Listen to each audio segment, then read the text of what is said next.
ನಮಸ್ತೆ dear aspirants, ನಿಮ್ಮ ಕಿಟ್ಟಿ. ನೀವು ಈ ವಿಡಿಯೋ ಏನಕ್ಕೆ ನೋಡಕ್ ಬಂದಿದ್ದೀರಾ ಅಂತ ನನಗೆ ಗೊತ್ತು. ಯಾಕೆಂದ್ರೆ ನಾನು ತಮ್ಲೈನ್ ಹಾಕಿದ್ದೀನಲ್ಲ, ಆ ತಮ್ಲೈನ್ ನೋಡಿ ನೀವು ಬಂದಿದ್ದೀರಾ. ಅಂದ್ರೆ ಯಾವ ಪುಸ್ತಕದಿಂದ ಹೆಚ್ಚು ಮಾರ್ಕ್ಸ್ ಬಂದಿದೆ, ಯಾವ ಪುಸ್ತಕದಿಂದ ಓದಿದ್ರೆ ಒಳ್ಳೆ ಮಾರ್ಕ್ಸ್ ಬರುತ್ತೆ, ಯಾವ ಪುಸ್ತಕ ಎಲ್ಲಾ ಸಬ್ಜೆಕ್ಟ್ಸ್ನು ಅಥವಾ ಎಲ್ಲಾ ಕಾನ್ಸೆಪ್ಟ್ನು ಕವರ್ ಮಾಡುತ್ತೆ ಅನ್ನೋದು ನಿಮ್ದ ಡೌಟು. ನೀವಿನ್ನೂ ಬುಕ್ ಹುಡುಕಾಟದಲ್ಲಿ ಇದ್ರೆ ಡೆಫಿನೆಟ್ಲಿ ನೀವು ಸಕ್ಸಸ್ಗೆ ತುಂಬಾ ದೂರ ಇದ್ದೀರಾ ಅಂತ ಅರ್ಥ. ನೀವು ಯಾವ ಪುಸ್ತಕ ಓದ್ಬೇಕು, ಯಾವ ಪುಸ್ತಕ ಓದ್ಬಾರ್ದು ಅನ್ನೋ ಇನ್ನೂ ಗೊಂದಲದಲ್ಲಿದ್ದೀರಾ ಅಂತಂದ್ರೆ ಡೆಫಿನೆಟ್ಲಿ ನೀವು ಸಕ್ಸಸ್ಗೆ ಇನ್ನೂ ತುಂಬಾ ದೂರ ಇದ್ದೀರಾ ಅಂತ ಅರ್ಥ. ಗೈಸ್, ಇರ್ಲಿ ಅದೇನೇ ಇರ್ಲಿ, ನಾನು ನಿಮ್ಗೆ ಈ ಒಂದು ವಿಡಿಯೋದಲ್ಲಿ ಬುಕ್ಸ್ ಯಾವ್ದು ಇಂಪಾರ್ಟೆಂಟ್, ಯಾಕೆಂದ್ರೆ ಈಗ ರೀಸೆಂಟ್ ಆಗಿ KSISF ಎಕ್ಸಾಮ್ ನಡೀತು, PSI ಎಕ್ಸಾಮ್ ನಡೀತು. 70-80 ಕ್ವಶನ್ಸ್ ಈ ಬುಕ್ ಗಳಿಂದ ಬಂದಿದೆ. ನಾನು ಅದಕ್ಕೆ ವಿತ್ ಪ್ರೂಫ್ ಸಮೇತ ನಾನು ನಿಮ್ಗೆ ತೋರಿಸ್ತೀನಿ ಇವತ್ತು. ಓಕೆನಾ? ನಾವು ಈಗ ಟೈಮು 12ರಿಂದ 1 ಗಂಟೆ ಆಗಿ ಬರ್ತಿದೆ, ಮಿಡ್ ನೈಟ್. ಈಗಿನ ಡ್ಯೂಟಿ ಮುಗಿಸ್ಕೊಂಬಂದು ನಾನು ಈ ವಿಡಿಯೋ ಮಾಡ್ತೀನಿ. ಯಾಕೆ ಅಂತಂದ್ರೆ ನಿಮ್ಗೋಸ್ಕರ, ನಿಮಗೆ ಒಂದು ವಿಚಾರನ ಸತ್ಯ ತಿಳಿಸ್ಬೇಕು ಅಂತ ಅಂದ್ಬಿಟ್ಟು ನಾನು ಈ ವಿಡಿಯೋಗಳನ್ನ ಮಾಡ್ತಾ ಇದ್ದೀನಿ. ಅರ್ಥ ಆಯ್ತಾ? ಹಾಗಾಗಿ ಬಹಳ ಕೇರ್ಫುಲ್ ಆಗಿ ಕೇಳಿ. ಮೊನ್ನೆ ನಡೆದ PSI ಎಕ್ಸಾಮ್ ಬಗ್ಗೆ, ಅದರದ ಒಂದು ಸೆಕೆಂಡ್ ಪೇಪರ್ ಅಂದ್ರೆ ಏನು ಆಬ್ಜೆಕ್ಟಿವ್ ಟೈಪ್ ಕ್ವಶನ್ಸ್ ಇರುತ್ತೆ 100 ಮಾರ್ಕ್ಸ್ಗೆ, 150 ಮಾರ್ಕ್ಸ್ಗೆ 100 ಕ್ವಶನ್ಸ್ ಇರುತ್ತೆ. ಅದ್ರ ಅನಾಲಿಸಿಸ್ ಮಾಡ್ತೀನಿ. ಯಾವ ವಿಭಾಗದಿಂದ, ಯಾವ ಚಾಪ್ಟರ್ ಗಳಿಂದ ಅಥವಾ ಯಾವ ಸಬ್ಜೆಕ್ಟ್ ಗಳಿಂದ ಮಾರ್ಕ್ಸ್ ಗಳು ಜಾಸ್ತಿ ಬಂದಿದೆ, ಯಾವ್ದ್ರಲ್ಲಿ ಕಮ್ಮಿ ಬಂದಿದೆ, ಯಾವ್ದನ್ನ ಓದ್ಬೇಕು, ಎಲ್ಲಿಂದ ಓದ್ಬೇಕು, ಯಾವ ಪುಸ್ತಕದಿಂದ ಓದ್ಬೇಕು. ನಾನು ನಿಮ್ಗೆ ಪುಸ್ತಕಗಳನ್ನ ತೋರಿಸ್ತೀನಿ ವಿತ್ ಪ್ರೂಫ್. ಯಾವ ಪುಸ್ತಕದಿಂದ ಕ್ವಶನ್ಸ್ ಗಳು ಡೈರೆಕ್ಟ್ ಕ್ವಶನ್ಸ್, ಗೊತ್ತಾಯ್ತಾ? ಒಂದು 70-80 ಕ್ವಶನ್ಸ್ ಡೈರೆಕ್ಟ್ ಕ್ವಶನ್ಸ್ ಎತ್ತಾಕಿದ್ದಾನೆ, same to as it is. ಇನ್ನೊಂದು 20 ಕ್ವಶನ್ಸ್ ಕಾನ್ಸೆಪ್ಟ್ ಆಧಾರದ ಮೇಲೆ ಬಂದಿದೆ, ಅದು ಇದೇ ಬುಕ್ಕಲ್ಗಳಲ್ಲಿ ಇದೆ. ಹಾಗಾಗಿ ನಾನು ಏನಕ್ಕೆ ಪ್ರತಿ ನನ್ನ ವಿಡಿಯೋದಲ್ಲೂ ಗೌರ್ಮೆಂಟ್ ಬುಕ್ಸ್ ಓದಿ, ಹೈಸ್ಕೂಲ್ ಬುಕ್ಸ್ ಓದಿ ಕಾನ್ಸೆಪ್ಟ್ ಕ್ಲಿಯರ್ ಮಾಡ್ಕೊಳ್ಳಿ ನಾನು ಏನಕ್ಕೆ ಹೇಳ್ತಿದ್ದೆ ಅನ್ನೋದನ್ನ ನಮ್ಗೆ ಪ್ರೂಫ್ ಸಮೇತ ತೋರಿಸ್ತೀನಿ. ಇಲ್ಲ ಜನ ನಂಬಲ್ಲ ಅಲ್ವಾ, ನೀವು ನಂಬಲ್ಲ ನನ್ನ. ಏಕೆಂತಂದ್ರೆ ನಿಮ್ಮಂತ ಸಬ್ ಇನ್ಸ್ಪೆಕ್ಟರ್ಗಳು ತುಂಬಾ ಜನ ಪಾಠ ಮಾಡ್ತಿದ್ದಾರೆ ಸರ್ ಅಂತ ಅನ್ಕೋಬಹುದು. ಆದ್ರೆ ಅವರೆಲ್ಲರಿಗಿನ ವಿಭಿನ್ನವಾಗಿ ಆಲೋಚನೆ ಮಾಡಿ ನಾನು ನಿಮಗೆ ನನ್ನ ಒಂದು ಟೆಕ್ನಿಕ್ ನ ಅಥವಾ ನನ್ನ ತಂತ್ರಗಳನ್ನ ನಿಮ್ಮ ಹತ್ರ ಇಡ್ತೀನಿ. ನಿಮ್ಗೆ ಇಷ್ಟ ಆದ್ರೆ ಅದನ್ನ ಫಾಲೋ ಮಾಡಿ, ಇಲ್ಲ ಅಂತಂದ್ರೆ ಬಿಡಿ. ಯಾಕೆಂತಂದ್ರೆ ನಾನು ಸತ್ಯ ಹೇಳ್ತಿದ್ದೀನಿ ನಿಮ್ಗೆ. ಇದನ್ನ ಯಾರು ಫಾಲೋ ಮಾಡ್ತಾರೋ ಡೆಫಿನೆಟ್ಲಿ ಸಕ್ಸಸ್ ಆಗ್ತಾರೆ.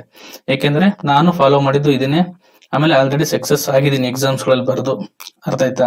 ಹಾಗಾಗಿ ನಾನು ಏನ್ ಟೆಕ್ನಿಕ್ ಯೂಸ್ ಮಾಡ್ತಿದ್ದೆ, ಯಾಕೆ ಗೌರ್ಮೆಂಟ್ ಬುಕ್ಸ್ ನಷ್ಟು ರೆಫರ್ ಮಾಡ್ತಾ ಇದ್ದೆ, ಏನಕ್ಕಷ್ಟು ಕರ್ನಾಟಕ KPD ಓದಿ ಅಂತ ಹೇಳ್ತಾ ಇದ್ದೆ, ಯಾಕೆ ಹಿಂದೂ ಪೇಪರ್ ಓದಿ, ಯಾಕೆ ಪ್ರಜಾವಾಣಿ ಪೇಪರ್ ಓದಿ ಅಂತಿದ್ದೆ, ಯಾಕೆ ಯೋಜನಾ ಓದಿ ಅಂತಿದ್ದೆ ಅನ್ನೋದಕ್ಕೆ ಈಗ ನಿಮ್ಗೆ ಗೊತ್ತಾಗುತ್ತೆ. ಮತ್ತೆ ನಾನು ವಿತ್ ಪ್ರೂಫ್ ಕೊಡ್ತೀನಿ. ಗೊತ್ತಾಯ್ತಾ? ಬನ್ನಿ, let's start. This is my small introduction. ಗೊತ್ತಿದೆ ನನ್ನ ಬಗ್ಗೆ, ತುಂಬಾ ಎಕ್ಸಾಮ್ಸ್ ಪಾಸ್ ಮಾಡಿದ್ದೀನಿ. ಆ ಒಂದು ಆಧಾರದ ಮೇಲೆ ನಾನು ನಿಮ್ಗೆ ಈ ಪಾಠನ ಮಾಡ್ತಾ ಇದ್ದೀನಿ. ಅರ್ಥ ಆಯ್ತಾ? ನೋಡಿ, ಇದು ಅನಾಲಿಸಿಸ್ ಮಾಡಿದ ಒಂದು ಗೊತ್ತಾಗಿದೆ ನನಗೆ. ಅಂದ್ರೆ ಮ್ಯಾಕ್ಸಿಮಮ್ ಕರೆಂಟ್ ಅಫೇರ್ಸ್ ಕವರ್ ಆಗಿದೆ. ಮತ್ತೆ ನೆಕ್ಸ್ಟ್ ಮೆಂಟಲ್ ಎಬಿಲಿಟಿ ಜಾಸ್ತಿ ಬಂದಿದೆ. Next polity 12 questions, science 12 question, history 17 questions ಬಂದಿದೆ, ಜಿಯೋಗ್ರಫಿ 8 ಕ್ವಶನ್ ಬಂದಿದೆ, economy 2 question, environment 8 question, static GK total 100 questions ಬಂದಿದೆ. ಅತಿ ಹೆಚ್ಚು ಬಂದಿರೋದು ಇಲ್ಲಿಂದ ಕರೆಂಟ್ ಅಫೇರ್ಸ್ ಇಂದ ಬಂದಿದೆ. ಗೊತ್ತಾಯ್ತಾ? ಹಾಗಾಗಿ ಮೆಂಟಲ್ ಎಬಿಲಿಟಿ ಬಂದಿದೆ. ಮೆಂಟಲ್ ಎಬಿಲಿಟಿ ಕ್ವಶನ್ಸ್ ಗಳು ತುಂಬಾ ಈಸಿ ಇದೆ. ಪೊಲಿಟಿಯಿಂದಲೂ ಡೈರೆಕ್ಟ್ ಕ್ವಶನ್ಸ್ ಗಳು ಬಂದಿದೆ. ಸೈನ್ಸ್ ಇಂದಲೂ ಅತಿ ಡೈರೆಕ್ಟ್ ಕ್ವಶನ್ಸ್, ಅಂದ್ರೆ ಯಾವುದು ನಿಮ್ಗೆ ಕಾನ್ಸೆಪ್ಟ್ ಆಧಾರಿತ ಯಾವುದು ಇಲ್ವೇ ಇಲ್ಲ, ಎಲ್ಲ ಡೈರೆಕ್ಟ್ ಕ್ವಶನ್ಸ್ ಬಂದಿದೆ. ಕಾಣಿಸ್ತಾ ಇದೆಯಾ? ಓಕೆ, ಎಲ್ಲ ಡೈರೆಕ್ಟ್ ಕ್ವಶನ್ಸ್ ಬಂದಿದೆ. ಹಾಗಾಗಿ ಹಿಸ್ಟ್ರಿನಲ್ಲೂ ಅಷ್ಟೇ ಎಲ್ಲಾ ಡೈರೆಕ್ಟ್ ಕ್ವಶನ್ಸ್ ನ ಏನ್ ಮಾಡಿದ್ದಾರೆ, ಎತ್ತಿ ಹಾಕಿದ್ದಾರೆ. ಗೊತ್ತಾಯ್ತಾ? ಇದರಲ್ಲೂ ಏನು ವ್ಯತ್ಯಾಸ ಇಲ್ಲ, ಎಲ್ಲ ಡೈರೆಕ್ಟ್ ಕ್ವಶನ್ಸ್, ಯಾವುದು ಕಾನ್ಸೆಪ್ಟ್ ಆಧಾರಿತ ಕ್ವಶನ್ಸ್ ಇಲ್ಲ. ಸ್ವಲ್ಪ ನಿಮ್ಗೆ ಇದನ್ಸದಂದ್ರೆ ಮೆಂಟಲ್ ಎಬಿಲಿಟಿ ಮತ್ತೆ ಕರೆಂಟ್ ಅಫೇರ್ಸ್ ಅಲ್ಲಿ ಸ್ವಲ್ಪ ಇದನ್ಸದೆ. ಮತ್ತೆ ಕೆಲವೊಂದು ಸ್ಟೇಟ್ಮೆಂಟ್ ಆಧಾರಿತವಾಗಿ ಕ್ವಶನ್ಸ್ ಗಳನ್ನ ಕೇಳಿದಾನೆ. ಯಾವ್ದ್ರಲ್ಲಿ? ಜಿಯೋಗ್ರಫಿಲಿ ಕೇಳಿದಾನೆ, ಎಕನಾಮಿನಲ್ಲಿ ಕೇಳಿದಾನೆ, ಮತ್ತೆ ಎನ್ವೈರನ್ಮೆಂಟಲ್ ಇಲ್ಲ, ಪಾಲಿಟಿಲ್ ಕೇಳಿದಾನೆ, ಸೈನ್ಸ್ ಅಲ್ಲಿ ಇಲ್ಲ, ಹಿಸ್ಟ್ರಿನಲ್ಲಿ ಒಂದಷ್ಟು ಕೇಳಿದಾನೆ. ಹೀಗಾಗಿ ಟೋಟಲ್ 100 ಕ್ವಶನ್ಸ್ ಈ ಪಾರ್ಟ್ ಅಲ್ಲಿ ಏನಾಗಿದೆ ಕ್ವಶನ್ಸ್ಗಳು ಬಂದಿದೆ. ಹಂಗಾಗಿ ಕರೆಂಟ್ ಅಫೇರ್ಸ್ ನಾವು ಸ್ವಲ್ಪ ಜಾಸ್ತಿ ಒತ್ತು ಕೊಡ್ಬೇಕಾಗುತ್ತೆ ಅಂತ ಅಂದ್ಕೋಬೇಕು. ಸರಿನಾ? ನೆಕ್ಸ್ಟ್, ಈ ಪ್ರಶ್ನೆ ಪತ್ರಿಕೆ ವಿಶೇಷ ಏನಿತ್ತು ಅಂತ ನನ್ಗೆ ನೋಡೋದಾದ್ರೆ, ಈ ಪ್ರಶ್ನೆ ಪತ್ರಿಕೆ ವಿಶೇಷ ಏನಾಗಿತ್ತು ಅಂದ್ರೆ ಎಲ್ಲಾ ವಿಭಾಗಗಳಿಂದ ಪ್ರಶ್ನೆಗಳು ಬಂದಿದೆ. ಸುಲಭ, ಮಾಧ್ಯಮ, ಕಷ್ಟ 3 ಲೆವೆಲ್ ಕವರ್ ಮಾಡಿದ್ದಾನೆ. ಆಯ್ತಾ? ಈ ಪ್ರಶ್ನೆ ಪತ್ರಿಕೆ 60ರಿಂದ 70 ಪ್ರಶ್ನೆಗಳು ಕರ್ನಾಟಕ ರಾಜ್ಯ ಪಠ್ಯಕ್ರಮದ ಪುಸ್ತಕಗಳಿಂದ ಬಂದಿದೆ. ಏನ್ ನಾನು ಸ್ಟೇಟ್ ಸಿಲೆಬಸ್ ಬುಕ್ ಅಂತ ಹೇಳ್ತಾ ಇದ್ನೋ ಅದರಿಂದ ಕವರ್ ಆಗಿದೆ. ನಾನು ವಿತ್ ಪ್ರೂಫ್ ನಿಮ್ಗೆ ಮುಂದೆ ತೋರಿಸ್ತೀನಿ. ನೆಕ್ಸ್ಟ್, 6ರಿಂದ 12ನೇ ತರಗತಿ ಪಠ್ಯ ಪುಸ್ತಕಗಳಿಂದ ಕೆಲವೊಂದು ಕ್ವಶನ್ಸ್ಗಳು ಬಂದಿದೆ. ಗೊತ್ತಾಯ್ತಾ? ಇನ್ನು 5ರಿಂದ 10 ಕ್ವಶನ್ಸ್ಗಳು NCERT ಪುಸ್ತಕದಿಂದ ಡೈರೆಕ್ಟ್ ಕ್ವಶನ್ಸ್ಗಳನ್ನ ತಂದು ಹಾಕಿದ್ದಾನೆ. NCERT ಪುಸ್ತಕದಿಂದ ಬಹುತೇಕ ಎಲ್ಲಾ ಪ್ರಚಲಿತ ಘಟನೆಗಳು ಪ್ರಜಾವಾಣಿ ಮತ್ತೆ ಹಿಂದೂ ಪೇಪರ್ ಇಂದ ಬಂದಿದೆ. ಗೊತ್ತಾಯ್ತಾ?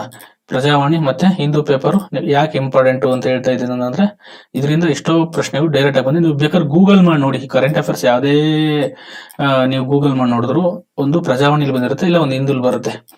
ಸುಮ್ನೆ ನೀವು ಹೇಳ್ತೀವಿ ಜಿ ಕೆ ಟುಡೇ ಅಂತ ಹೇಳ್ತೀರಿ. ನಾನು ಜಿ ಕೆ ಟುಡೇದು ಏನ್ ಹಣೆ ಬರ ಅಂತ ಅಂದ್ಬಿಟ್ಟು ನಾನು ನೆಕ್ಸ್ಟ್ ವಿಡಿಯೋಗಳಲ್ಲಿ ತೋರಿಸ್ತೀನಿ. ಯಾಕೆ ಜಿ ಕೆ ಟುಡೇಲಿ ಕ್ವಶನ್ಸ್ಗಳು ಬರ್ತವೆ ಅಂತ ನಾನು ತೋರಿಸ್ತೀನಿ. ಅದು ಕ್ವಶನ್ಸ್ ಬರೋದಲ್ಲ, ಅದ್ರ ಟೆಕ್ನಿಕೇ ಬೇರೆ ಇದೆ. ಆಸ್ ಎ ನೀವು ಇಂಜಿನಿಯರಿಂಗ್ ಸ್ಟೂಡೆಂಟ್ಸ್ ಆಗಿದ್ರೆ ಅಥವಾ ಸೈನ್ಸ್ ಸ್ಟೂಡೆಂಟ್ಸ್ ಆಗಿದ್ರೆ ನಿಮ್ಗೆ ಗೊತ್ತಾಗುತ್ತೆ. ಅದ್ ಬಿಡಿ, ಅದು ನೆಕ್ಸ್ಟ್ ವಿಡಿಯೋದಲ್ಲಿ ನಾನು ಮಾತಾಡ್ತೇನೆ. ಈಗ ಈ ಪ್ರಶ್ನೆ ಪತ್ರಿಕೆ ಇಷ್ಟು ಅಂಶಗಳು ನೋಡ್ಕೊಂಡಿದೆ. ಈ ಇದ್ರಲ್ಲಿ ನಾನು ಮೇನ್ ಏನ್ ನಿಮ್ಗೆ ಹೇಳಕ್ ಹೊರಟಿದ್ದೀನಿ ಅಂತಂದ್ರೆ, 60ರಿಂದ 70 ಕ್ವಶನ್ಗಳು ಏನ್ ಇಲ್ಲಿಂದ ಬಂದಿದೆ ಅಂತಂದ್ರೆ ನಮ್ಮ ಸ್ಟೇಟ್ ಸಿಲೆಬಸ್ ಪುಸ್ತಕದಿಂದ ಬಂದಿವೆ. ಗೊತ್ತಾಯ್ತಾ? ಆ ಪುಸ್ತಕಗಳಿಂದ ಎಲ್ಲಿಂದ ಬಂದಿದೆ, ಹಿಸ್ಟ್ರಿಯಿಂದ ಎಷ್ಟು ಬಂದಿದೆ, ಜಿಯೋಗ್ರಫಿಯಿಂದ ಎಷ್ಟು ಬಂದಿದೆ ಅನ್ನೋದನ್ನ ನಾನು ನಿಮ್ಗೆ ವಿತ್ ಪ್ರೂಫ್ ಸಮೇತ ಈಗ ತೋರಿಸ್ತಾ ಹೋಗ್ತೀನಿ. ಕರೆಕ್ಟಾಗಿ ಗಮನವಿಟ್ಟು ನೋಡಿ, ಯಾಕೆ ಇಂಪಾರ್ಟೆನ್ಸ್ ಆಗುತ್ತೆ ಹೈಸ್ಕೂಲ್ ಬುಕ್ಸ್ ಅನ್ನೋದನ್ನ ನಾನು ನಿಮ್ಗೆ ಹೇಳ್ತಾ ಹೋಗ್ತೀನಿ. ಓಕೆನಾ? ನೋಡಿ,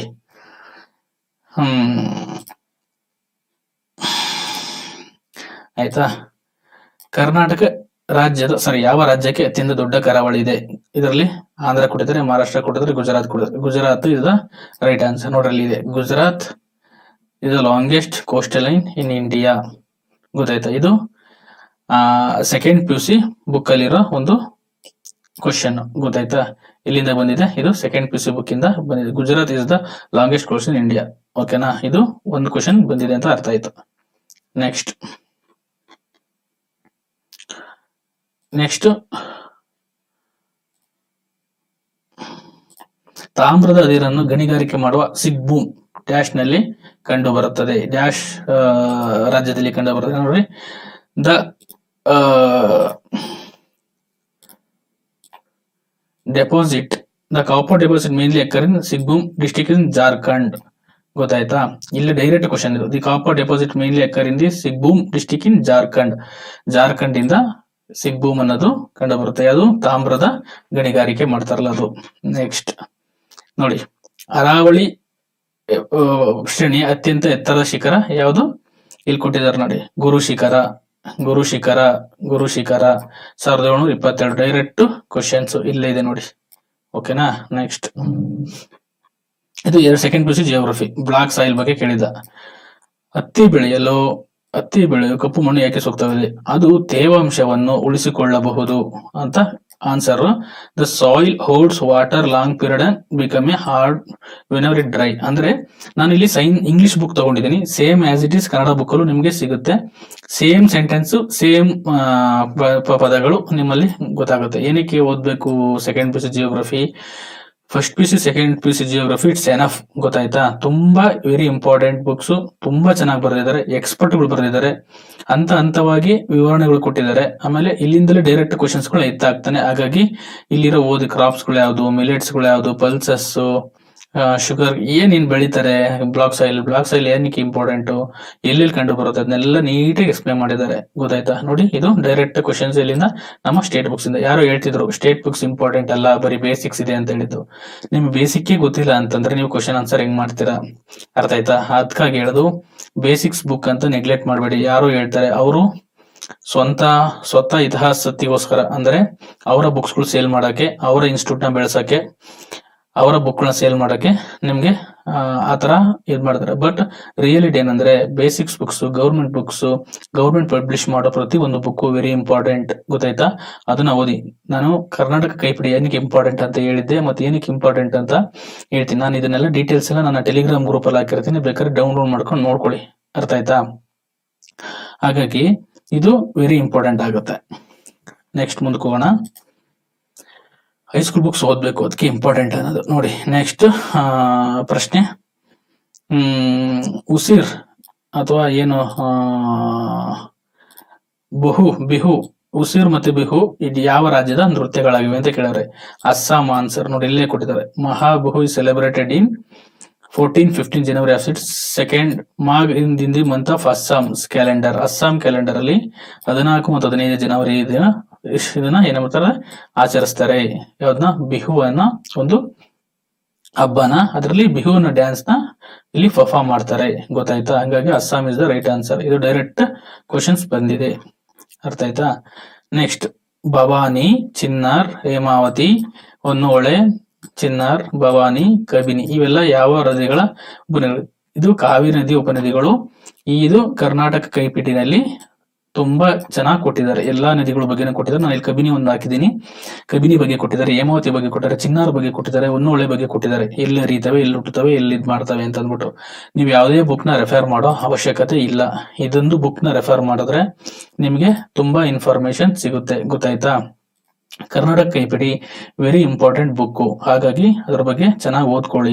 ನನ್ನ ಟೆಲಿಗ್ರಾಮ್ ಗ್ರೂಪ್ ಅಲ್ಲಿ ಅಪ್ಲೋಡ್ ಮಾಡಿದ್ದೀನಿ, ಪ್ರತಿಯೊಂದನ್ನು ತೆಗೆದು ನೋಡ್ಕೊಳ್ಳಿ. ಗೊತ್ತಾಯ್ತಾ? ಏನಕ್ಕೆ ನಾನು ಇದನ್ನ ನಿಮಗೆ ಕೊಡ್ತಾ ಇದ್ದೀನಿ ಅಂದ್ರೆ ಪ್ರೂಫ್ ಗೊತ್ತಾಗುತ್ತೆ. ಎಲ್ಲಿಂದ ಬಂದಿದ್ದ ಪ್ರಶ್ನೆಗಳು ಎತ್ತಿದೆ ಕೇಳ್ತಿರ್ತಾರೆ ನನಗೆ, ಸರ್ ಪ್ರಶ್ನೆಗಳು ಎಲ್ಲಿಂದ ಬರ್ತವೆ ಅಂತ ಕೇಳ್ತಿರ್ತಾರಲ್ಲ, ಅದಕ್ಕೆ ನಾನು ನಿಮ್ಗೆ ಅದನ್ನ ಪ್ರೂಫ್ ಕೊಡ್ಬೇಕು ಅಂತ ಅಂದ್ಬಿಟ್ಟು ಇಷ್ಟೆಲ್ಲ ಪ್ರಯತ್ನ ಮಾಡಿ ನೈಟ್ ಎಲ್ಲ ಕುತ್ಕೊಂಡು ಇದನ್ನ ಎಡಿಟ್ ಮಾಡಿ ಡೌನ್ಲೋಡ್ ಮಾಡ್ಕೊಂಡು ನಾನು ನಿಮ್ಗೆ ಒಬ್ಬ ನನ್ನ ಸ್ಟೂಡೆಂಟ್ ಸುಹಾಸ್ ಅಂತ ಅವನ ಹೆಲ್ಪ್ ತಗೊಂಡು ಅವನು ಪಾಪ ಎಲ್ಲ ಹುಡುಕಿ ನನಗೆ ಹೆಲ್ಪ್ ಮಾಡ್ದ, ಅವನ್ನ ಹೆಲ್ಪ್ ತಗೊಂಡು ನಾನು ನಿಮ್ಗೆ ಎಕ್ಸ್ಪ್ಲೈನ್ ಮಾಡಿದೆ. ಏಕೆಂತಂದ್ರೆ ಒಂದು ರೈಟ್ ಅವೇರ್ನೆಸ್ ಕೊಡೋಕ್ಕೋಸ್ಕರ. ನೋಡಿ, ಇದು ಕ್ವಶನ್ ಸಹ ಡೈರೆಕ್ಟ್ ಆಗಿ ಬಂದಿದೆ. ಪಶ್ಚಿಮ ಇದರಲ್ಲಿ ಚಾಲುಕ್ಯರ ಉತ್ತರಾಧಿಕಾರಿ ರಾಜವಂಶದಲ್ಲಿ ಪಶ್ಚಿಮ ಭಾರತದಲ್ಲಿ ಚಾಲುಕ್ಯರ ಉತ್ತರಾಧಿಕಾರಿಯಾದ ರಾಜವಂಶ ಯಾವುದು? ರಾಷ್ಟ್ರಕೂಟರು. ಇಲ್ಲಿ ನೋಡಿರಿ, ರಾಷ್ಟ್ರಕೂಟ ಮೂಲದ ಸಾಮಂತ ಅಧಿಕಾರಿಗಳಾಗಿದ್ದ ದುರ್ಗಿದಂತರ ಚಾಲುಕ್ಯ ಸಾಮ್ರಾಜ್ಯದ ದೊರಡಿ ಇಮ್ಮಡಿ ಕಂತಿರನ್ನು ಸೋಲಿಸಿ ಚಾಲುಕ್ಯ ಸಾಮ್ರಾಜ್ಯಕ್ಕೆ ಹಕ್ಕುದಾರರಾದರು. ಅಂದ್ರೆ ಕರ್ನಾಟಕ ಬಲವನ್ನು ಸೋಲಿಸಿ ತಾನು ಜಯವನ್ನು ಅವರು ಕೊಟ್ಟಿದ್ದಾರೆ. ಅಂದ್ರೆ ನೆಕ್ಸ್ಟ್ ಯಾರು ಚಾಲುಕ್ಯರ ನಂತರ ಉತ್ತರಾಧಿಕಾರಿ ಆದರು ಅಂದ್ರೆ ರಾಷ್ಟ್ರಕೂಟರು ಉತ್ತರಾಧಿಕಾರಿ ಆದ್ರು. ಡೈರೆಕ್ಟ್ ಕ್ವಶನ್ ಇಲ್ಲಿಂದ, ಒಂದು ಕರ್ನಾಟಕ ಕೈಪಿಡಿಯಿಂದ. ಗೊತ್ತಾಯ್ತಾ? ಎಲ್ಲ ನೋಡಿ, ನನ್ನ ಕಂಪ್ಯೂಟರ್ ಎಲ್ಲ ತೆಗೆದು ನಿಮ್ಗೆ ತೋರಿಸ್ತಾ ಇದ್ದೀನಿ. ಏನಕ್ಕಿದ್ರೆ ನಿಮ್ಗೆ ನಂಬಿಕೆ ಬರಬೇಕು, ಇಲ್ಲಾಂದ್ರೆ ನೀವು ಓದಲ್ಲ. ಆಯ್ತು ನೋಡ್ರಿ, ಹೊಯ್ಸಳರು ಪ್ರಾಚೀನ ರಾಜಧಾನಿ ಇದೆ ದ್ವಾರ ಸಮುದ್ರದ ಪ್ರಸ್ತುತ ಹೆಸರೇನು ನೋಡಿ ಹೇಳ್ತೀನಿ. ದ್ವಾರ ಸಮುದ್ರ ಅಂತ ಅವಾಗಲೇ ಮೆನ್ಷನ್ ಮಾಡಿದ್ರೆ, ಅಂದ್ರೆ ಪ್ರಸ್ತುತ ಹಳೇಬೀಡು. ದ್ವಾರ ಸಮುದ್ರದ ಹೊಯ್ಸಳರು ಅಂತ ಕರೀತಾರೆ. ಪ್ರಸ್ತುತ ಹಳೇಬೀಡಿಗೆ ಏನ್ ಮಾಡ್ತಾರೆ, ಇದನ್ನ ಮುಂದೆ ನಾನು ಹೈಸ್ಕೂಲ್ ಬುಕ್ಸ್ ಅಲ್ಲೂ ಕೆಲವು ಬಂದಿದೆ. ಇದು ಕರ್ನಾಟಕ ಕೈಪಿಡಿಯಲ್ಲಿ ಹಾಕಿದ್ದೀನಿ ನಾನು. ಹೈಸ್ಕೂಲ್ ಬುಕ್ಸ್ ಅಲ್ಲೂ ಮೆನ್ಷನ್ ಮಾಡಿದ್ದಾರೆ, ದ್ವಾರ ಸಮುದ್ರಕ್ಕೆ ಹಳೇಬೀಡು ಅಂತ ಕರೀತಾರೆ ಅಂತ ಅಂದ್ಬಿಟ್ಟು ಮೆನ್ಷನ್ ಮಾಡಿದ್ರೆ. ಡೈರೆಕ್ಟ್ ಕ್ವಶನ್, ರಿಪೀಟೆಡ್ ಕ್ವಶನ್ಸ್ ಆಗಿದೆ ಇದು. ಆಯ್ತಾ? ನೆಕ್ಸ್ಟ್ ನೋಡಿ, ಕೆಳಗಿನ ಯಾವ ಶಾಸನ ಚಾಲುಕ್ಯ ವಂಶಿ ಪುಲಿಕೇಶಿಗೆ ಸಂಬಂಧಿಸಿದೆ? ಐಹೊಳೆ ಶಾಸನ. ಐಹೊಳೆ ಶಾಸನದ ಬಗ್ಗೆ ರವಿ ಕೀರ್ತಿ ಬರೆದರ ಬಗ್ಗೆ ಕರ್ನಾಟಕ ಕೈಪಿಡಿ ಬಗ್ಗೆ ಮೆನ್ಷನ್ ಮಾಡಿರೋ ನೋಡಿ. ಕರ್ನಾಟಕ ಕೈಪಿಡಿ ಬಗ್ಗೆ ತಗೊಂಡಿದ್ದೀನಿ, ಅದರಿಂದ ನಾನು ತಗೊಂಡಿದ್ದ ಆನ್ಸರ್ ಇಲ್ಲಿ ಇದೆ. ನಿಮ್ಗೆಲ್ಲ ಇನ್ಫಾರ್ಮೇಶನ್ ಈ ಕರ್ನಾಟಕ ಕೈಪಿಡಿಲಿ ಸಿಗುತ್ತೆ. ನೆಕ್ಸ್ಟ್ ಕ್ವಶನ್, ಸೈನ್ಸ್ ಕ್ವಶನ್ಸ್ ಬರೋಣ. ನಾನು ಎಲ್ಲಾ ಕ್ವಶನ್ಸ್ ತಗೊಂಡಿಲ್ಲ, ನಿಮ್ಗೊಂದು ಎಕ್ಸಾಂಪಲ್ ತೋರಿಸ್ಬೇಕು ಅಂತ ಅಂದ್ಬಿಟ್ಟು ನಾನು ಅದನ್ನೆಲ್ಲ ಇದ್ ಮಾಡಿದ್ದೀನಿ. ನೆಕ್ಸ್ಟ್ ಸೈನ್ಸ್ ಕ್ವಶನ್, ಯಾವ ಗ್ರಹವು ಭೂಮಿಗೆ ಸಹೋದರಿ ಎಂದು ಕರೆಯಲಾಗುತ್ತದೆ? ಅಂದರೆ ಟ್ವಿನ್ ಸಿಸ್ಟರ್ ಅಂತ ಕರೀತಾರೆ. ಅಂದ್ರೆ ಸಿಸ್ಟರ್ ಆಫ್ ದಿ ಅರ್ತ್ ಅಥವಾ twin sister of the earth ಅಂತ ಕರೀತಾರೆ. ಅದಕ್ಕೆ ಶುಕ್ರ ಗ್ರಹ ಅಥವಾ ವೀನಸ್ ಏನ್ ಕರೀತಾರೆ ನೋಡಿಲಿದೆ. Venus is the considered as the earth twin ಅಂದ್ರೆ ಅವಳಿ ಗ್ರಹ ಅಂತ ಕರೀತಾರೆ. ಗೊತ್ತಾಯ್ತಾ? ಇದು ಸೈನ್ಸ್ ಬುಕ್ ಅಲ್ಲಿ ಡೈರೆಕ್ಟ್ ಕ್ವಶನ್ NCERT ಬುಕ್ ಇಂದ ಬಂದಿದೆ ಇದು. ಅದಕ್ಕೆ ಒಂದ್ಸತಿ NCERT ಓದಿದ್ರು ತುಂಬಾ ಒಳ್ಳೇದು, ಯಾಕಂದ್ರೆ ಕಾನ್ಸೆಪ್ಟ್ ಕ್ಲಿಯರ್ ಆಗುತ್ತೆ ಒಂದು, ಮತ್ತೆ ಫ್ಯಾಕ್ಟ್ಸ್ ಕೆಲವೊಂದು ಸಿಗ್ತವೆ. ಡೈರೆಕ್ಟ್ ಕ್ವಶನ್ಸ್ UPSC ಗೆ ಈ NCERT ಇಂದ ಬುಕ್ ಬರ್ತವೆ. ಆ UPSC ಅಲ್ಲಿ ಬಂದಿದ್ದ ಕ್ವಶನ್ಗಳು ಎತ್ತಿ ನಮ್ಮ PSI ಗೆ ಹಾಕೋ PC ಗೆ ಹಾಕೋ ಸಂದರ್ಭ ಹೆಚ್ಚಿಗೆ ಇರುತ್ತೆ. ಗೊತ್ತಾಯ್ತಾ? ಹಾಗಾಗಿ NCERT ಬುಕ್ ಒಂದ್ಸತಿ ಓದಿದ್ರೆ ತುಂಬಾ ಒಳ್ಳೇದು. ನೆಕ್ಸ್ಟ್ ಕ್ವಶನ್, ರೇಡಿಯೇಷನ್ ಕೇಳಿದೆ. Solar radiation, the radiation energy received by the earth and its atmosphere from sun is called ಏನಂತ ಕರೀತಾ ಇದ್ದಾರೆ? ಅದನ್ನ ಐಸೋಲೇಷನ್ ಎಂದ್ರೆ ಐಸೋಲೇಷನ್ ಕೇಳಿದಾರೆ. ಸೋಲಾರ್ ರೇಡಿಯೇಷನ್ಗೆ the energy received from the earth is known as increasing solar radiation which is short is termed as isolation. Direct question, ಇಲ್ಲೂ ಓದದ್ ಬೇಡ, ನೀವು ಹೈಸ್ಕೂಲ್ ಬುಕ್ಸ್ ಓದಿದ್ರೆ ನಿಮ್ಗೆ ಇದಕ್ಕೆ ಆನ್ಸರ್ ಸಿಗುತ್ತೆ. ಯಾವ ಬೇರೆ ಬೇರೆ ಆಥರ್ಗಳನ್ನ ಓದೋ ಅವಶ್ಯಕತೆ ಇಲ್ಲ. ಗೊತ್ತಾಯ್ತಾ? ನಾನು ಹೇಳಿದೆ ತುಂಬಾ ಬುಕ್ಸ್ಗಳು ಬಂದ್ಬಿಟ್ಟಿದೆ, 6G ವರ್ಗೂ ಬಂದ್ಬಿಟ್ಟಿದೆ ಪುಸ್ತಕಗಳು. ಗೊತ್ತಾಯ್ತಾ? ಹಾಗಾಗಿ ಯಾವ 6Gನೂ ಬೇಡ ಯಾವ 7Gನೂ ಬೇಡ. ಕರೆಕ್ಟ್ ಬೇಸಿಕ್ಸ್ ಬುಕ್ ಓದಿದ್ರೆ ಅದ್ರಲ್ಲೇ ಎಲ್ಲ ಆಗುತ್ತೆ. ಬೇಸಿಕ್ ಕಾನ್ಸೆಪ್ಟ್ ಕ್ಲಿಯರ್ ಆಯ್ತು ಅಂದ್ರೆ ನಿಮ್ಗೆ ಈಗ 5G ಹೋಯ್ತು, 4G ಹೋಯ್ತು, ಇನ್ನು 10G ಬರುತ್ತೆ. ಆ 10G ಬರೋದೆಲ್ಲ ಗೊತ್ಕೊಬಿಡ. ಅದಕ್ಕೆ ನೀವು ಟೆಕ್ನಿಕ್ ತಿಳ್ಕೊಳ್ಳಿ ಅಥವಾ ಕಾನ್ಸೆಪ್ಟ್ ತಿಳ್ಕೊಳ್ಳಿ. ಆವಾಗ ನೀವು ಎಷ್ಟೇ ಇದಾದ್ರೂ ಎಂತ ಡಿಫಿಕಲ್ಟ್ ಕ್ವಶನ್ಸ್ ಬಂದ್ರು ನೀವು ಆನ್ಸರ್ ಮಾಡಕ್ಕೆ ಎಲಿಜಿಬಲ್ ಆಗ್ತೀರಾ. ನೆಕ್ಸ್ಟ್, ಕಾಸಸ್ ಆಫ್ ಬೇರೆ ಬೇರೆ. ಇದು ಕ್ವಶನ್ಸ್ ತುಂಬಾ ಸತಿ ಬಂದಿದೆ. ಗೊತ್ತಾಯ್ತಾ? ನೋಡ್ರಿ, ಬೇರೆ ಬೇರೆ ಯಾವ್ದ್ರಿಂದ ಬರುತ್ತೆ? Vitamin B1. ಇದು ಹೈಸ್ಕೂಲ್ ಬುಕ್ಸ್ ಅಲ್ಲಿ ಬಂದಿದೆ ನೋಡಿ. ಇದು efficiency of vitamin B1 causes rare diseases very important. ಗೊತ್ತಾಯ್ತಾ? ಡೈರೆಕ್ಟ್ ಕ್ವಶನ್ಸ್ ಇದು ನೋಡಿ, ಇಲ್ಲ ಹೋಗೋದ್ ಬೇಕಾಗಿಲ್ಲ. ನೆಕ್ಸ್ಟ್ ಇನ್ನೊಂದು ಕ್ವಶನ್ ನೋಡೋಣ. ನೆಕ್ಸ್ಟ್ ಕ್ವಶನ್ ಯಾವ್ದಪ್ಪ? Okay, the working principle of solar cell, photovoltaic effect. ಇದನ್ನ ತುಂಬಾ ಜನ ಏನ್ ಮಾಡ್ತಾರೆ, ಫೋಟೋ ಎಲೆಕ್ಟ್ರಿಕ್ ಎಫೆಕ್ಟ್ ಅಂತ ಅನ್ಕೊಂಡ್ಬಿಡ್ತಾರೆ. ತಪ್ಪು. Photovoltaic effect is the right answer. ಯಾಕೆಂತಂದ್ರೆ photovoltaic effect, photoelectric effect ತುಂಬಾ ಡಿಫರೆನ್ಸ್ ಇದೆ. ಎರಡು ಸಿಮಿಲರ್ ಅನ್ಸುತ್ತೆ, ಬಟ್ ಆದ್ರೆ ಎಲೆಕ್ಟ್ರಿಸಿಟಿ ಜನರೇಟ್ ಆಗೋದು ಫೋಟೋ ವೋಲ್ಟೈಕ್ ಎಫೆಕ್ಟ್ ಇಂದ.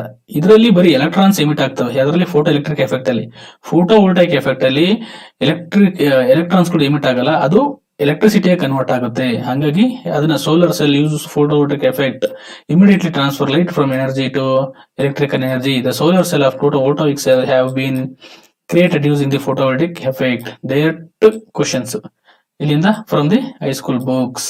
ಯಾಕೆ ಹೈಸ್ಕೂಲ್ ಬುಕ್ಸ್ ಇಂಪಾರ್ಟೆಂಟ್ ಅಂತ ಗೊತ್ತಾಗ್ತಿದ್ಯಾ? ಏನಕ್ಕೆ ಹೇಳ್ತಾ ಇದ್ದೀನಿ ಅಂತ ಗೊತ್ತಾಗ್ತಿದ್ಯಾ? ಈಗ ಗೊತ್ತಾಗ್ಬೇಕು ನಿಮ್ಗೆ, ಅರ್ಥ ಆಯ್ತಾ? ನೆಕ್ಸ್ಟ್ ಮುಂದಕ್ಕೆ ಹೋಗೋಣ.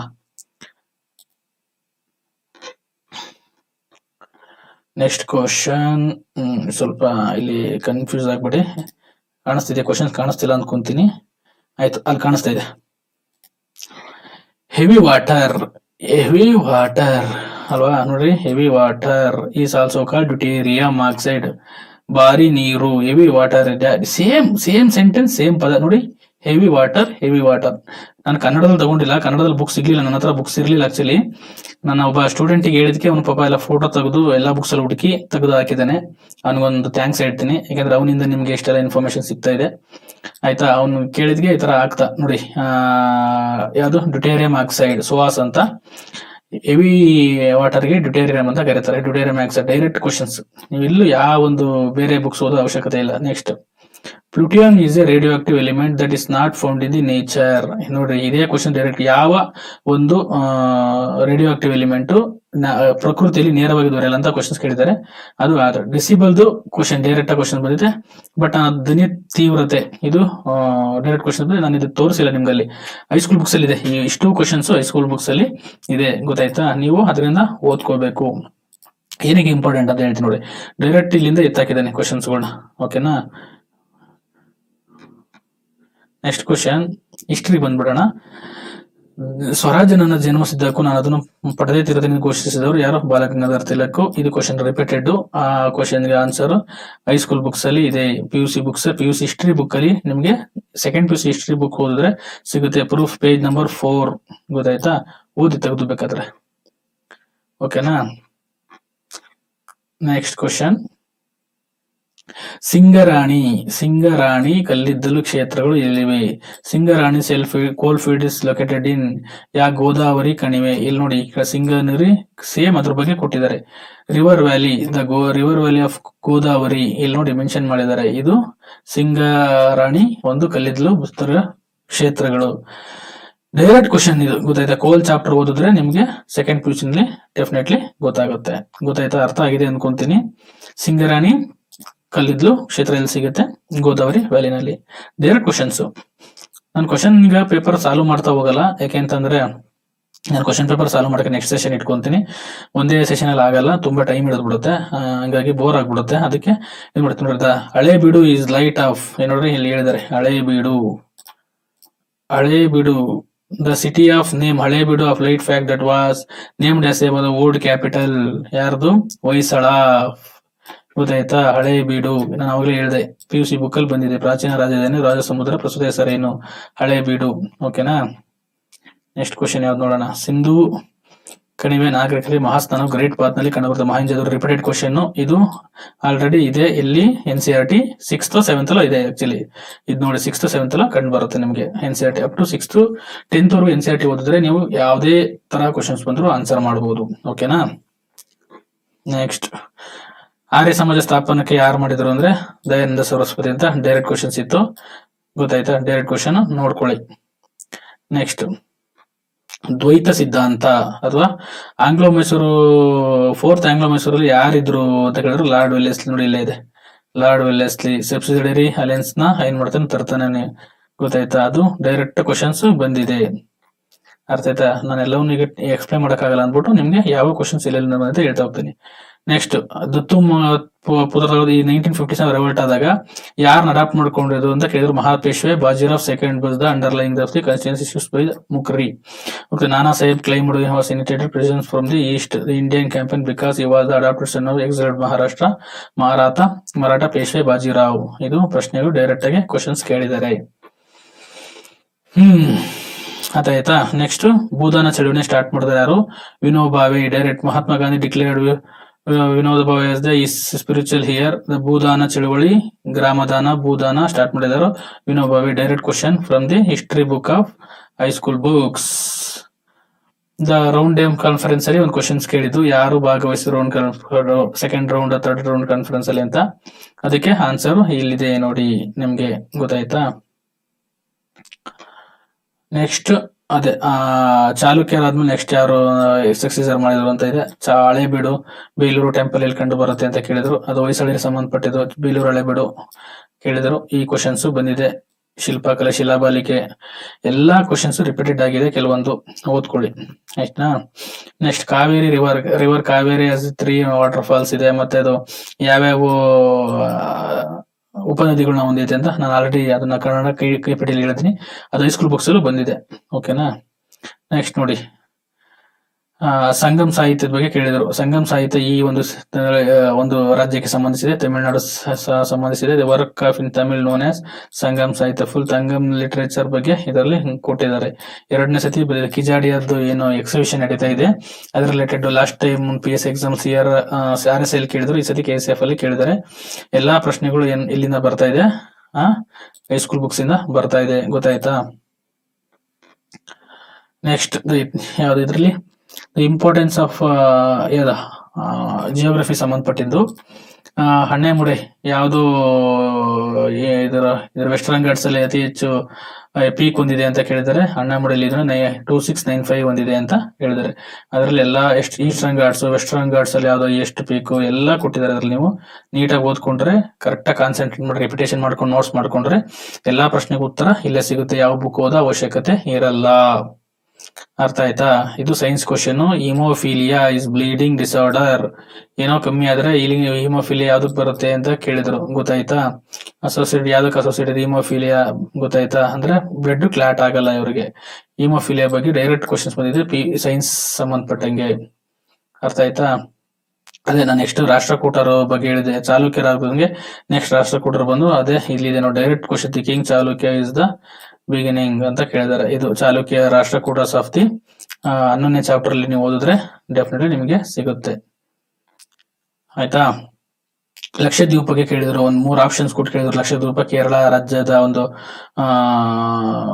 ನ್ಯಾಯಾಲಯಕ್ಕೆ ಸಂಬಂಧಪಡುತ್ತೆ. ಮತ್ತದೊಂದು ಸ್ಟೇಟ್ ಲಕ್ಷದ್ವೀಪದ ಐಲ್ಯಾಂಡ್ ಬಗ್ಗೆ ಕೇಳಿದ್ರು. ಅದು ಕೇರಳ ಕ್ಲೋಸ್ ಇದೆ. ಇದೆಲ್ಲ ರಿಪೀಟೆಡ್ ಕ್ವಶನ್ಸ್ ಮತ್ತೆ ಎಲ್ಲ ಹೈಸ್ಕೂಲ್ ಬುಕ್ಸ್ ಇಂದ ಬಂದಿದೆ. ಗೊತ್ತಾಯ್ತಾ? ಆ ಕ್ವಶನ್ ನೋಡ್ಕೊಳ್ಳಿ ನೀವು. ಯಾಕಂದ್ರೆ ತುಂಬಾ ಟೈಮ್ ಆಗೋಗ್ಬಿಡುತ್ತೆ ಎಕ್ಸ್ಪ್ಲೈನ್ ಮಾಡಕ್ ಹೋಗುತ್ತೆ. ಅಂದ್ರೆ ಪ್ರತಿಯೊಂದು 100 ಕ್ವಶನ್ಸ್ ನಾನು ಬೇಕಾದ್ರೆ ನನಗೆ ಪ್ರೂಫ್ ತೋರಿಸಬಹುದು. ಆದ್ರೆ ನಿಮ್ಗೆ ಗೊತ್ತಾಗ್ಲಿ ಹೈಸ್ಕೂಲ್ ಬುಕ್ಸ್ ಎಷ್ಟು ಇಂಪಾರ್ಟೆಂಟ್ ಗೊತ್ತಾಗ್ಲಿ ಅಂದ್ಬಿಟ್ಟು ನಾನು ಇದನ್ನ ನಿಮ್ಗೆ ಪ್ರೂಫ್ ಕೊಡ್ತೀನಿ. ಹೇಳಿದೆ ದ್ವೈತ ಸಿದ್ಧಾಂತ ಯಾರು ಪ್ರಪೋಸ್ ಮಾಡಿದ್ರು ಅಂತಂದ ಶಂಕರಾಚಾರ್ಯರು. ಡೈರೆಕ್ಟ್ ಕ್ವಶನ್ಸ್ ಇಲ್ಲಿದೆ ನೋಡಿ. ಈ ರಿಫಾರ್ಮ್ಸ್ ಗಳು ಓದ್ಬೇಕಾದ್ರೆ ತುಂಬಾ ಇಂಪಾರ್ಟೆಂಟ್. ದಯಾನಂದ ಸರಸ್ವತಿ ಆಗೋದು, ಮಧ್ವಾಚಾರ್ಯ ಇರ್ಬೋದು, ಮತ್ತೆ ಶಂಕರಾಚಾರ್ಯ ಇರ್ಬೋದು. ನಾನು ಇವತ್ತು ಮಧ್ವ ಜಯಂತಿ ಇವತ್ತು ಮಧ್ವಾಚಾರ್ಯರ ಬಗ್ಗೆ ನಾನು ಟೆಲಿಗ್ರಾಮ್ ಗ್ರೂಪ್ ಅಪ್ಲೋಡ್ ಮಾಡಿದ್ದೆ. ನೆಕ್ಸ್ಟ್ ಯಾವ್ದಾದ್ರು ಎಕ್ಸಾಮ್ ಅಲ್ಲಿ ಡೆಫಿನೆಟ್ಲಿ ಬರ್ಬಹುದು. ಅರ್ಥ ಆಯ್ತಾ? Very important. ಇದು ನೋಡಿ NCERT ಬುಕ್ ಇಂದ ಬಂದಿರೋದು. ಕರ್ನಾಟಕದ ಯಾವ ಜಿಲ್ಲೆಯ ಕೋಯ ಬುಡಕಟ್ಟು ಹೆಚ್ಚಾಗಿ ಕಂಡು ಬರುತ್ತದೆ? ಬೀದರ್. ನೀವು ಎಲ್ಲೂ ಹೋಗ್ಬೇಡಿ, ಇಲ್ಲಿ ನೋಡಿ ಕೊಟ್ಟಿದ್ದಾರೆ ಕೋಯ. ಈ ಒಂದು ಡಯಾಗ್ರಾಮ್ ನೋಡಿದ್ರೆ ಸಾಕು ನೀವು. ಟ್ರೈಬ್ಸ್ ಬಗ್ಗೆ 3 ಕ್ವಶನ್ಸ್ ಬಂದಿದೆ. 3 ಕ್ವಶನ್ ಅಲ್ಲಿ 1 ಕ್ವಶನ್ ಫ್ರಮ್ ದಿ ಮ್ಯಾಪ್. ಎಲ್ಲಿ NCERT ಮ್ಯಾಪ್ ಅಲ್ಲಿ NCERT ಬುಕ್ ಅಲ್ಲಿ ಯಾರು UPSC ಓದ್ತಿದ್ರೆ ಅವ್ರಿಗೆ ಇದು ಗೊತ್ತಿರುತ್ತೆ. ನೀವು ಹೈಸ್ಕೂಲ್ ಯಾರು ಬೇರೆ PSI ರೆಡಿ ಆಗ್ತಿರೋ ಟೈಮ್ ಇದ್ರೆ ಡೆಫಿನೆಟ್ಲಿ ಒಂದ್ಸತಿ NCERT ಓದಿ, ತುಂಬಾ ಹೆಲ್ಪ್ ಆಗುತ್ತೆ. ನೋಡಿರಿ, ಅರ್ಥಶಾಸ್ತ್ರ ಸಂಬಂಧ ಪ್ರಶ್ನೆಗಳಿಗೆ ಕ್ಯಾಪಿಟಲ್ ಮಾರ್ಕೆಟ್ ಬಗ್ಗೆ ಕೇಳಿದ್ರು, 2 ಕ್ವಶನ್ಸ್ ಬಂದಿದ್ದು. ಆ 2 ಕ್ವಶನ್ಸ್ ಇದೇ ಬುಕ್ ಇಂದ ಡೈರೆಕ್ಟ್ ಆಗಿ ಬಂದಿದೆ, ಗೊತ್ತಾಯ್ತಾ? ನೀವು ಇದನ್ನ ಕರೆಕ್ಟ್ ಕಾನ್ಸೆಪ್ಟ್ ಓದ್ಕೊಂಡಿದ್ರೆ second PUC first PUC economics ಓದಿದ್ರೆ ನಿಮಗೆ ಎಲ್ಲಾ ಇನ್ಫಾರ್ಮೇಶನ್ ಸಿಕ್ಕೋಗ್ಬಿಡುತ್ತೆ. ಇವಿ ಎನಫ್ ಅದು ಸೆಕೆಂಡ್ PUC ಫಸ್ಟ್ PUC. ಬೇಕಾದ್ರೆ ಗರಣಿ ಕೃಷ್ಣಮೂರ್ತಿ ಅವ್ರದ್ದು ಓದ್ಬೋದು, ಏನ್ ಸಮಸ್ಯೆ ಇಲ್ಲ. ಬಟ್ ಎಕನಾಮಿಕ್ಸ್ ನನ್ನ ಪ್ರಕಾರ 6th to 10th plus first PUC economics, second PUC economics ಓದಿದ್ರೆ ನಿಮ್ಗೆ ಎಲ್ಲಾ ಚಾಪ್ಟರ್ಸ್ ಇದರಲ್ಲಿ ಕವರ್ ಆಗಿ ಹೋಗುತ್ತೆ. ಅರ್ಥ ಆಯ್ತಾ?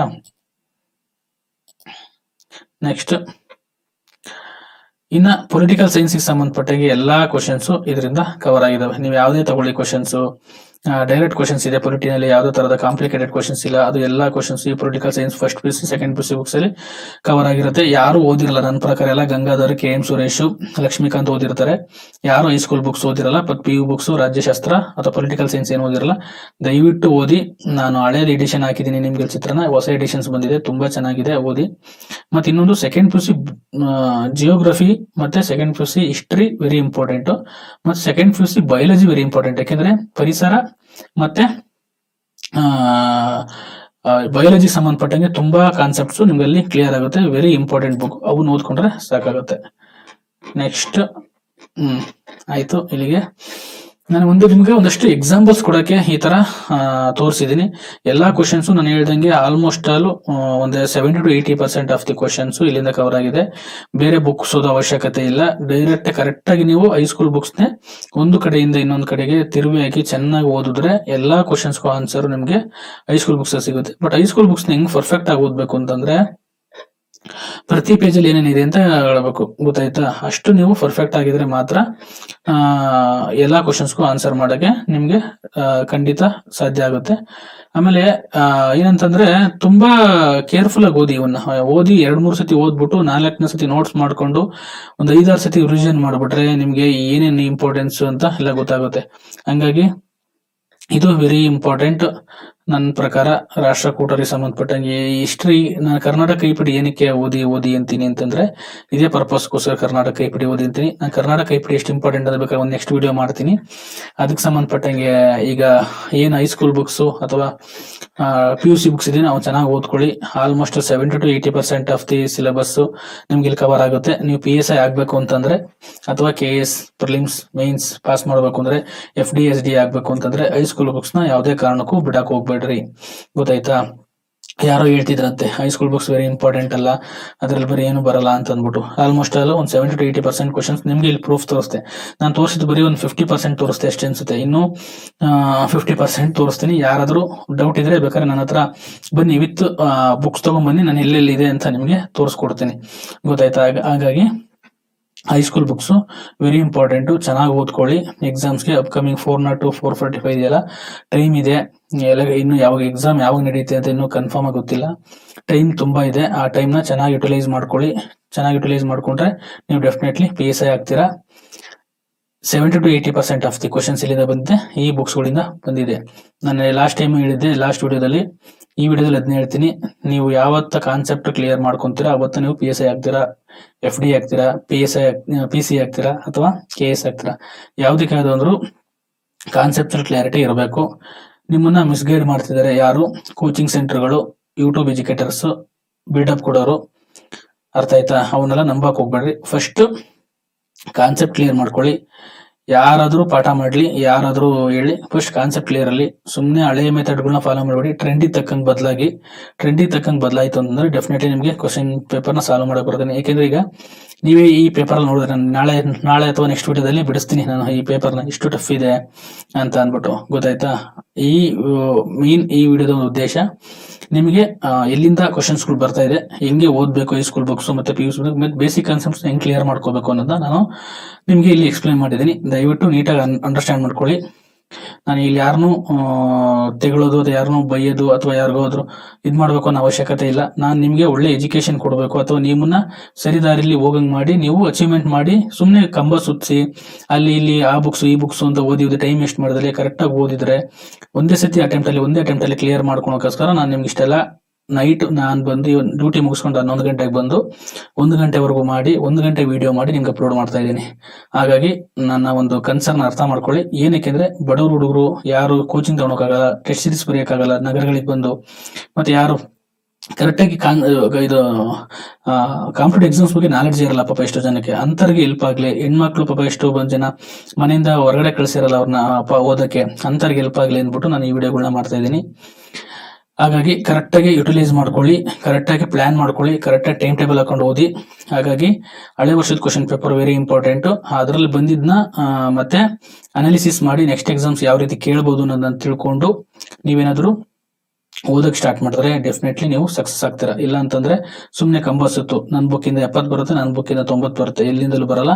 ಕರೆಕ್ಟಾಗಿ ಓದ್ರಿ, ಕಾನ್ಸೆಪ್ಟ್ ಗೊತ್ತಿದ್ರೆ 100ಕ್ಕೆ 100 ಕ್ವಶನ್ಸ್ ನೀವು ಆನ್ಸರ್ ಮಾಡೋಕ್ಕೆ ಸಾಧ್ಯ ಆಗುತ್ತೆ. ಗೊತ್ತಾಯ್ತಾ? ಇಷ್ಟು ಹೇಳ್ತಾ ನನ್ನ ಒಂದು ಏನ್ ನಿಮ್ಗೆ ಕಾನ್ಸೆಪ್ಟ್ ಕ್ಲಿಯರ್ ಮಾಡಬೇಕಿತ್ತು ಅದನ್ನು ಮಾಡಿದ್ದೀನಿ. ಇದ್ರ ಮೇಲೆ ನಿಮ್ಮ ಇಷ್ಟ, ಓದಿದ್ರೆ ಓದ್ಬೋದು ಅಥವಾ ಇಲ್ಲ ನಾನು ಅವರ ಪರಮಶಿಷ್ಯ ಇವರ ಪರಮಶಿಷ್ಯ ಅನ್ಕೊಂಡು ಅವ್ರ ಬುಕ್ಗಳನ್ನೇ ಓದ್ಬೋದು. ಅದಕ್ಕೆ ನಂದು ಯಾವುದೇ ಅಭ್ಯಂತರ ಇಲ್ಲ. ನನ್ನ ಉದ್ದೇಶ ಯಾರು ನನ್ನ ವಿಡಿಯೋಗಳು ಫಾಲೋ ಮಾಡ್ತಾರೋ ಅವ್ರು ಡೆಫಿನೆಟ್ಲಿ ಸಕ್ಸಸ್ ಆಗ್ತಾರೆ, ಸಕ್ಸಸ್ ಆಗೇ ಆಗ್ತಾರೆ. ಯಾಕೆಂತಂದ್ರೆ ನನ್ನ ಕಾನ್ಸೆಪ್ಟು ಕೆಲವು ಜನಕ್ಕೆ ಅರ್ಥ ಆಗದಲ್ಲೇ ಇರ್ಬೋದು. ನಾನು ಏನಕ್ಕೆ ಹೇಳ್ತೀನಿ ಅಂತ, ಕಾನ್ಸೆಪ್ಟ್ ಅಂದ್ರೆ ನೀವು ಯಾವತ್ತು ಕಾನ್ಸೆಪ್ಟ್ ಕ್ಲಿಯರ್ ಆಗ್ತಿರೋ ಅವತ್ತು ಎಕ್ಸಾಮ್ಗಳ ಪಾಸ್ ಆಗ್ತೀರಾ. ಡೈರೆಕ್ಟ್ ಕ್ವಶನ್ಸ್ ಯಾವುದು ನಿಮ್ಮನ್ನ ಕೈ ಹಿಡಿಯಲ್ಲ. ಡೈರೆಕ್ಟ್ ಕ್ವಶನ್ಸ್ ಬಂದ್ರೆ ಒಂದಿನ ಒಂದ್ ಕ್ವಶನ್ 2 ಕ್ವಶನ್ ಆನ್ಸರ್ ಮಾಡೋದು ಬಿಟ್ರೆ ಕಾನ್ಸೆಪ್ಟ್ ಕ್ವಶನ್ ಕೇಳಿದ್ರೆ ಈ ಎಕ್ಸಾಮ್ ಅದೇ ಕೇಳಿರೋದು. ಅವರು 3-4 ಆಪ್ಷನ್ಸ್ ಕೊಟ್ಬಿಟ್ಟು ಕೇಳಿದ್ದಾರೆ. ಸಿರಿಧಾನ್ಯಗಳ ವರ್ಷ ಆಗಿರೋದ್ರಿಂದ ಕೇಳಿದ್ದಾರೆ.